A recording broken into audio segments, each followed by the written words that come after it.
Warga Israel, saya ingin mengucapkan terima kasih kepada kalian. Saya ingin berterima kasih kepada bangsa kita yang luar biasa. Ketika kalian menunjukkan ketahanan, ketika kalian duduk di ruang perlindungan dan tempat perlindungan bawah tanah, kita bersama-sama meraih pencapaian luar biasa. Prajurit kita di garis depan dan kalian di garis belakang. Namun sebelum segalanya, saya ingin menundukkan kepala untuk mengenang orang-orang terkasih kita yang gugur dalam pertempuran ini, memeluk keluarga-keluarga yang berduka, dan atas nama kalian semua mengirimkan doa untuk kesembuhan yang cepat bagi orang-orang terkasih kita yang terluka. Saudara-saudariku, negara Israel telah meraih pencapaian luar biasa, pencapaian yang hingga belum lama ini tampak benar-benar mustahil. Iran lebih lemah dari sebelumnya, Israel lebih kuat dari sebelumnya. Inilah inti dari operasi ini sampai saat ini. Dan saya ingin memperjelas, kita masih memiliki beberapa target yang harus diselesaikan dan kita akan mencapainya, baik melalui kesepakatan maupun dengan melanjutkan pertempuran, karena kita siap untuk kembali bertempur kapan saja diperlukan. Jari kami sudah siap dipelatuk. Seperti yang kalian ketahui, malam ini telah diberlakukan gencatan senjata sementara selama 2 minggu antara Amerika Serikat dan Iran dengan koordinasi penuh bersama Israel. Tidak, mereka tidak mengejutkan kami di saat-saat terakhir. Sekarang saya ingin menegaskan, ini bukanlah akhir dari kampanye ini. Ini hanyalah sebuah tahap dalam perjalanan untuk mencapai semua tujuan kita. Iran memasuki negosiasi ini dalam keadaan terpukul, lebih lemah dari sebelumnya. Mereka berkomitmen untuk membuka Selat Hormuz setelah menyerah pada semua prasyarat yang sebelumnya mereka ajukan. Mereka lepas tuntutan cabut sanksi, menerima kompensasi, mengakhiri perang secara total, serta gencatan senjata di Lebanon. Pada saat Iran sedang lemah seperti belum pernah sebelumnya, Israel justru sekuat yang belum pernah ada sebelumnya. 6 minggu yang lalu, untuk pertama kalinya dalam sejarah, kami berperang bahu-membahu bersama sahabat saya Presiden Trump dan sekutu besar kami Amerika Serikat. Kami melancarkan operasi bersejarah, operasi terbesar yang pernah dialami Timur Tengah. Hal seperti ini belum pernah terjadi dalam sejarah Israel. Kemitraan seperti ini antara Israel dan Amerika Serikat melawan musuh terbesar kita juga belum pernah ada dalam sejarah Israel. Dan ya, saya bisa menenangkan siapapun yang khawatir tentang hubungan antara saya dan Presiden Trump. Bagaimana dia bilang? Kalian luar biasa. Kami berbicara setiap hari dan kami tersenyum ketika kami mendengar penilaian-penilaian seperti itu. Bagaimanapun, siapapun yang memilih untuk mengabaikan kekuatan kemitraan ini sama saja dengan mengabaikan kebenaran. Seperti yang dikatakan hari ini oleh Menteri Pertahanan Amerika, Pete Hegseth, penghargaan terhadap Israel sebagai sekutu di medan perang, penghargaan atas keberanian kita, atas keberanian kita, atas keahlian kita. Penghargaan ini melambung tinggi. Presiden Trump, Donald sahabatku, saya ingin berterima kasih atas kepemimpinanmu dan atas persahabatanmu. Persahabatan yang mendalam di antara kita, persahabatan yang mendalam antara Amerika Serikat dan Israel telah mengubah wajah Timur Tengah. Kita telah bersama-sama berupaya untuk menghilangkan ancaman eksistensial terhadap negara Israel dan terhadap seluruh dunia bebas, dan misi ini sedang kita laksanakan. Kita melaksanakannya tahap demi tahap, sasaran demi sasaran.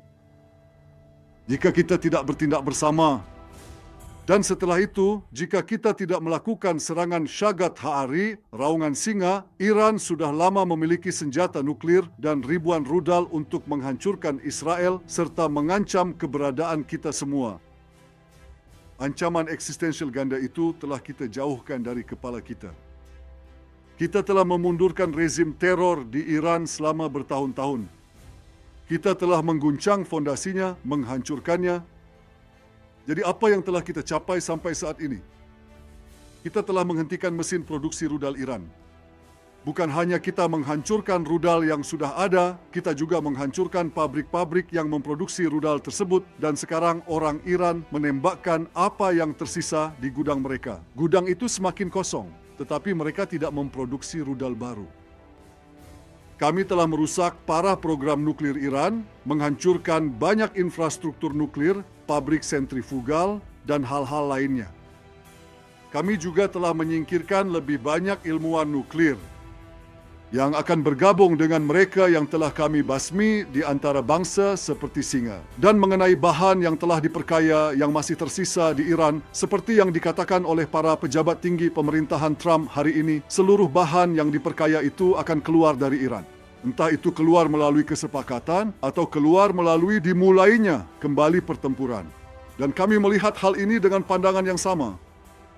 Kami telah menghancurkan mesin uang dan mesin produksi senjata milik Garda Revolusi. Kami telah memusnahkan pabrik baja, pabrik petrokimia, pabrik produksi senjata, jembatan, dan rel kereta api untuk pengangkutan pasukan dan senjata. Kami telah menghancurkan infrastruktur militer, Angkatan Laut Iran, puluhan pesawat, pangkalan rudal, dan markas-markas komando. Kami telah memberikan pukulan berat pada mekanisme penindasan rezim, menyingkirkan ribuan aktivis mereka, dan membuktikan bahwa kami bisa memburu mereka di mana saja. Mereka tidak punya tempat untuk bersembunyi. Kami telah menyingkirkan para pejabat tinggi rezim, dari diktator Khamenei hingga jajaran keluarga teratas pasukan Garda Revolusi dan Basij. Sebagai hasil dari keteguhan dan kekuatan Israel, kekuatan dan keteguhan yang semua orang lihat di Timur Tengah, kami membangun aliansi baru dengan negara-negara di kawasan ini. Sekarang saya menegaskan bahwa gencatan senjata sementara dengan Iran tidak akan mencakup Hizbullah dan kami terus menyerangnya dengan kekuatan. Hari ini kami memberikan pukulan terbesar kepada Hizbullah yang pernah mereka terima sejak era Beepers. Kami menyerang 100 target dalam 10 menit di lokasi-lokasi yang Hizbullah yakin tidak bisa disentuh. Warga utara yang luar biasa, kami berkomitmen untuk mengembalikan rasa aman kepada kalian. Kami telah menciptakan zona keamanan yang dalam di luar perbatasan kami di Lebanon, Suriah, dan Gaza. Di sana kami menguasai lebih dari setengah wilayah tersebut dan mencekik Hamas dari segala arah. Warga Israel, siapapun yang mencoba mengabaikan pencapaian besar ini, pencapaian luar biasa dari negara Israel dan tentara Israel, siapapun yang mencoba mengecilkannya, baik dia tidak tahu apa yang dibicarakannya, atau dia berbicara karena motif lain. Karena kenyataannya sederhana, seperti yang sudah saya janjikan kepada Anda sejak awal Perang Kebangkitan, kami telah mengubah wajah Timur Tengah secara dramatis demi kepentingan Israel. Dan kami akan terus melakukannya, karena kamilah pihak yang mengambil inisiatif, kamilah pihak yang berjuang, dan dengan izin Tuhan, kamilah pihak yang menang. Selamat merayakan Mimuna, warga Israel, Hari Raya Persatuan Israel. Semoga kalian makmur dan saling memaafkan. Kepada yang terhormat, mantan Wakil Presiden Republik Indonesia, Pak JK atau Pak Yusuf Kalla, pernyataan Bapak tentang Kristen juga mengajarkan tentang membunuh Islam merupakan mati syahid yang diinginkan oleh setiap orang Kristen, itu adalah pernyataan yang salah dan tidak dibenarkan secara teologi dalam ajaran agama Kristen. Agama gampang jadikan alasan konflik kayak di Poso, Ambon, karena kedua-duanya Islam dan Kristen berpendapat mati atau menewaskan orang, mati atau mematikan, itu syahid. Semua pihak. Kristen juga berpikir begitu. Kalau saya bunuh orang Islam, saya syahid. Kalau saya mati pun, saya syahid. Akhirnya susah berhenti. Kalau konfliknya, orang membawanya ke agama. Shalom, teman-teman jangan di skip. Saya membuat satu pernyataan seperti ini. Yusuf Kalla itu adalah seorang provokator yang merusak tatanan bangsa Indonesia kita. Wow. Dia merusak persaudaraan Islam dan Kristen. Dia berkata bahwa orang Kristen atau ajaran Kristen dan ajaran Islam punya pemikiran yang sama, yaitu jihad. Boleh membunuh, boleh mematikan, boleh membinasakan manusia. Ini adalah bentuk penistaan agama, telah melukai hati umat Kristen. Padahal dalam ajaran Kristen tidak ada ajaran yang seperti itu. Dalam ajaran Kristen mengajarkan tentang kasih, mengasihi musuh, mengasihi sesama manusia seperti diri sendiri. Itulah yang diajarkan oleh Yesus Kristus. Ini adalah bentuk penistaan agama. Apakah pemerintah diam terhadap apa yang disampaikan oleh Yusuf Kala? Oleh karena itu, sebarkan sebanyak-banyaknya video ini, bersuara dengan lantang untuk kebenaran. Jangan sampai kita dipecah belahkan oleh ajaran-ajaran yang merusak tentang iman kita masing-masing. Oleh karena itu, harapan saya bagi pemerintah agar segera memproses Yusuf Kala terhadap pernyataan demikian. Shalom, teman-teman, jangan di-skip. Saya membuat satu pernyataan seperti ini.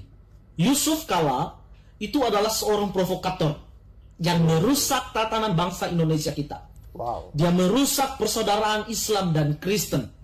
Dia berkata bahwa orang Kristen atau ajaran Kristen dan ajaran Islam punya pemikiran yang sama, yaitu jihad. Boleh membunuh, boleh mematikan, boleh membinasakan manusia. Ini adalah bentuk penistaan agama, telah melukai hati umat Kristen. Padahal dalam ajaran Kristen tidak ada ajaran yang seperti itu. Dalam ajaran Kristen mengajarkan tentang kasih, mengasihi musuh, mengasihi sesama manusia seperti diri sendiri. Itulah yang diajarkan oleh Yesus Kristus. Ini adalah bentuk penistaan agama. Apakah pemerintah diam terhadap apa yang disampaikan oleh Yusuf Kala? Oleh karena itu, sebarkan sebanyak-banyaknya video ini, bersuara dengan lantang untuk kebenaran. Jangan sampai kita dipecah belahkan oleh ajaran-ajaran yang merusak tentang iman kita masing-masing. Oleh karena itu, harapan saya bagi pemerintah agar segera memproses Yusuf Kala terhadap pernyataan demikian. Dalam cuplikan video ini, saya mencoba menjelaskan ajaran Kristen mengenai martir atau yang Anda sebutkan sebagai mati syahid. Tentu konsepnya dengan agama lain sangat berbeda. Yesus mengajarkan mengasihi semua manusia, bahkan musuh sekalipun. Pernyataan yang mengaitkan ajaran Kristen dengan tindakan membunuh orang lain untuk mencapai status mati syahid dalam tanda kutip adalah sebuah kekeliruan mendasar yang tidak memiliki dasar teologi dalam ajaran Alkitab dan tradisi gereja sepanjang sejarah kekristenan. Perlu membedakan yang pertama, konsep martir vs membunuh. Dalam iman Kristen, istilah yang sepadan dengan syahid adalah martir dari bahasa Yunani, yaitu martis yang berarti saksi. Definisinya sangat berbeda dengan narasi yang Anda sampaikan. Martir adalah korban, bukan pelaku. Seseorang yang disebut martir, ia dibunuh karena mempertahankan imannya kepada Yesus Kristus, bukan karena ia membunuh orang lain. Seorang martir lebih memilih mati daripada menyangkal keyakinannya. Tidak ada sejarah atau ajaran yang membenarkan atau memberikan gelar martir kepada seorang yang melakukan penyerangan atau pembunuhan demi mempertahankan agamanya. Tidak ada sama sekali. Kedua, perintah utama dalam Alkitab, kasih, bukan pedang. Inti dari seluruh ajaran Yesus Kristus adalah kasih. Yesus secara eksplisit melarang menggunakan kekerasan untuk membela diri, apalagi untuk menyebarkan agama. Mengasihi musuh itulah ajaran daripada Yesus. Yesus mengajarkan, kasihilah musuhmu dan berdoalah bagi mereka yang menganiaya kamu. Dalam Matius 5 ayat 44. Ini adalah standar tertinggi yang menghapus ruang bagi kebencian berbasis agama. Jadi ketika muridnya Petrus mencoba membela Yesus dengan pedang, Yesus justru bilang begini. Dia menegur dengan berkata, masukkan pedang itu kembali ke dalam sarungnya. Sebab barang siapa menggunakan pedang akan binasa oleh pedang itu. Matius 26 ayat 52.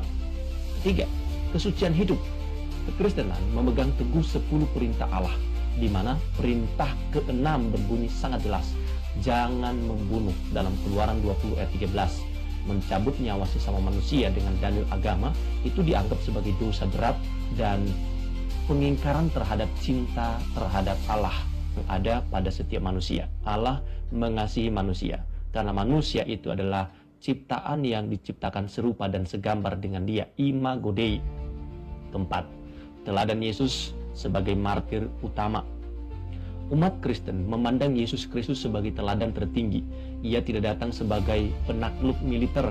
melainkan sebagai pribadi yang mengorbankan dirinya sendiri demi keselamatan umat manusia. Ajaran Kristen menekankan pengorbanan diri, bukan mengorbankan nyawa orang lain. Seorang Kristen dipanggil untuk memikul salibnya sendiri, dan itu artinya siap menderita demi kebenaran, bukan membuat orang lain menderita demi kebenaran yang dipegangnya. Jadi, narasi yang membunuh penganut agama lain dapat menyebabkan seseorang mati syahid dalam ajaran Kristen adalah disinformasi. Jadi, itu adalah hoax. Kekristenan justru mengajarkan bahwa kemuliaan Tuhan dinyatakan melalui kedamaian, pengampunan, dan kasih tanpa syarat, bahkan kepada mereka yang berbeda keyakinan daripada kita. Jadi, Pak Yusuf Kalla, dengarkan ini. Kekristenan tidak ada yang namanya mati syahid, Pak. Ya, yang ada hanyalah kasih, yang ada mengajarkan untuk mengasihi, yang mengajarkan untuk berdoa bagi orang menganiaya. Itu yang ada, bukan mengajarkan untuk membumbun orang lain untuk mempertahankan agamanya. Tidak ada itu, Bapak. Bapak dapat info dari mana? Jangan disama-samain dong agama Kristen dengan agama Bapak. Kok makin lama makin aneh. Menurut kalian, apakah benar Pak JK ini berkata seperti yang di video itu? Kalau benar, ini sangat berbahaya ya kan? Karena ajaran Kristen tidak seperti itu. Kristen pengikut Kristus. Ajaran yang diikuti pun ajaran Yesus Kristus. Contohnya seperti yang Yesus ajarkan, kasihilah musuhmu dan berdoalah bagi mereka yang menganiaya kamu. Yesus juga mengajarkan seperti ini, jangankan membunuh. Jika seseorang membenci orang lain atau membenci saudaranya, maka seseorang itu sudah layak dihukum. Bahkan seorang Paulus ya Pak JK, yang mana Paulus ini sering difitnah Donditan, Zuma dan kawan-kawan, Paulus tidak pernah mengajarkan mati syahid seperti itu. Luar biasa Bapak Yusuf Kalla.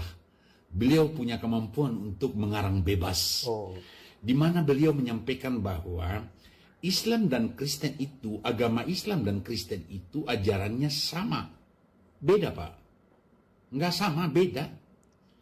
Karena di dalam Kristen itu, Protestan maupun Katolik, Tuhan Yesus mengajarkan kami untuk tidak boleh membunuh. Baik itu atas nama agama, tidak boleh. Jangankan membunuh, membenci sesama saja tidak boleh. Musuhkan pun Tuhan Yesus mengajarkan kami untuk mengampuni, bahkan kami berdoa untuk memberkati. Beda dengan agama Islam, Pak. Masa baju Bapak kasih untuk kami orang Kristen? Itu bukan baju kami, Pak. Ya, dan saya percaya bahwa Bapak pada waktu sekolah itu pasti dapat nilai 100 khusus untuk mata pelajaran mengarang bebas.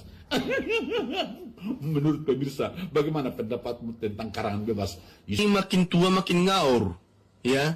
Bukan agamanya diurusi. Mana ada istilah Kristen itu masih mati syahid. Asal ngomong aja Bapak ini. Di dalam Kristen itu ada tertulis saling mengasihi, ya. Makanya ada di dalam Kristen itu, jika pipi kananmu ditampar, kasihlah pipi kirimu. Yang artinya itu bukan soal tampar menampar. Ya Pak ya, biar paham Bapak itu. Bukan soal tampar menampar. Tetapi kalau ada menyakitimu, ya, jangan kau balas. Ya, biarkan aja. Itu maksudnya. Apalagi yang namanya mati syahid. Mana ada di istilah di dalam Kristen itu mati syahid, ya. Yang ada di dalam Kristen itu tetap saling mengasihi, tidak boleh membenci. Itu ada di dalam agama Kristen. Kau bilang pula sama Kristen sama Muslim, mana ada sama itu Pak? Enggak pernah ada pertemuannya itu. Kalau kami Kristen ini, kalaupun ada dari agama kami ataupun dari orang Kristen membunuh ataupun membenci, itu bukan bagian dari kitab kami. Itu bukan bagian dari ajaran Yesus kami, Tuhan kami. Tuhan kami mengajarkan saling mengasihi, tidak boleh membunuh, tidak boleh memikna, tidak boleh mencuri, tidak boleh membenci. Itu ajaran agama kami. Bukan seperti kalian, ya. Jadi jagalah omonganmu Pak JK. Ya, apalagi Bapak itu udah pernah mantan ya. Udah pernah mantan Wakil Presiden Republik Indonesia, ya. Seharusnya Bapak itu, ya, harus yang di tengah untuk memperdamaikan masyarakat-masyarakat yang ada, konflik-konflik yang ada di Indonesia ini. Yang pertama saya bilang sama Bapak, ya, jangan pernah urusi orang lain, ya. Uruslah dulu punyamu, ya. Ini juga udah kau urusi agama orang lain. Agamamu aja belum kelar Bapak urusi. Udah kau urusi negara luar. Negaramu aja belum bisa Bapak urusi. Oke? Shalom saudara-saudara, terima kasih sudah menonton video ini dari awal pertengahan sampai selesai. Kiranya Tuhan Yesus memberkati kita semua, amin. Teman-teman, kita sudah dengarkan tadi pernyataan dari seorang Netanyahu terkait konflik antar Israel dan juga dengan rejim Iran. Teman-teman, kita sudah dengarkan pernyataan Netanyahu bagaimana Israel semakin lama mereka semakin kuat, tetapi musuh mereka rejim Iran semakin lama mereka semakin lemah. Teman-teman, ini yang disampaikan oleh Netanyahu memang tercatat juga di dalam Alkitab bagaimana Israel, ya, mereka berjalan kian lama kian kuat. Dan memang sepanjang mereka hidup dalam kebenaran, melakukan kebenaran, maka itu pasti akan genap bagi satu bangsa ini, yaitu bangsa Israel. Sementara musuh-musuh mereka mungkin yang tidak melakukan kebenaran, ya, katakan seperti rejim Iran atau kisah di Alkitab sebelumnya, mereka pun kian lama kian lemah, teman-teman. Dan itu, ya, hingga pada hari ini ternyata terus-menerus digenapi, ya, teman-teman, ya. Dan teman-teman, kita berharap ya konflik ini segera berakhir, ya. Kita berharap agar rejim Iran yang meresahkan warga Iran, yang dianggap sebagai teroris yang telah membunuh puluhan ribu warga Iran, segera diganti atau segera mereka menyerah sehingga diganti oleh kepemimpinan yang baru, ya teman-teman. Dan kita berharap konflik ini segera berakhir karena bagaimanapun juga, ya, kita tidak menginginkan kematian orang-orang, ya. Kita tidak menginginkan konflik ini terus berlanjut, ya teman-teman, karena ini bukan hanya merugikan antar Israel dan juga Iran, tetapi juga ini merugikan seluruh bangsa yang ada di dunia ini, termasuk bangsa kita Indonesia. Karena itu saya berharap, ya teman-teman, kita sebagai bangsa yang cerdas, ya, bangsa yang diberkati, marilah kita menjadi bangsa yang mau membawa pesan-pesan perdamaian, ya, bukan perdamaian seperti yang disampaikan oleh, ya, kebanyakan orang, ya, mereka katakan mereka mau membawa perdamaian, mereka cinta perdamaian, tetapi justru yang melakukan mengutuki Israel, mendukung rejim Iran, mendukung HAMAS. Seharusnya kalau mereka membawa perdamaian, mereka ada di tengah-tengah. Mereka, ya, menyampaikan kata-kata atau melakukan sesuatu yang tidak pro kepada siapapun juga, tapi pro kepada yang namanya persatuan dan keadilan. Dan saya yakin kalau kita, ya, seluruh umat manusia yang ada di dunia ini yang melakukan hal yang tidak adil, ya, tapi justru kita melakukan hal yang adil, adil terhadap Israel, adil terhadap rejim Iran, ya, maka saya yakin konflik ini akan segera berakhir. Tapi kalau makin kita panas-panasi, maka ini akan berlanjut terus, dan ini bukan hanya merugikan kedua belah pihak, tapi juga merugikan kita sendiri, bangsa kita sendiri, ya teman-teman. Dan akibatnya apa? Ya, kita bertengkar, ya, sesama satu bangsa, kita bertengkar, ya, sesama anak bangsa yang ada di Indonesia ini. Ya, itu akibatnya, teman-teman. Karena itu saya berharap video yang saya bagikan ini boleh memberikan bagi kita informasi penting serta mencerdaskan kita sebagai anak-anak bangsa. Salam saudara, sampai jumpa di video selanjutnya.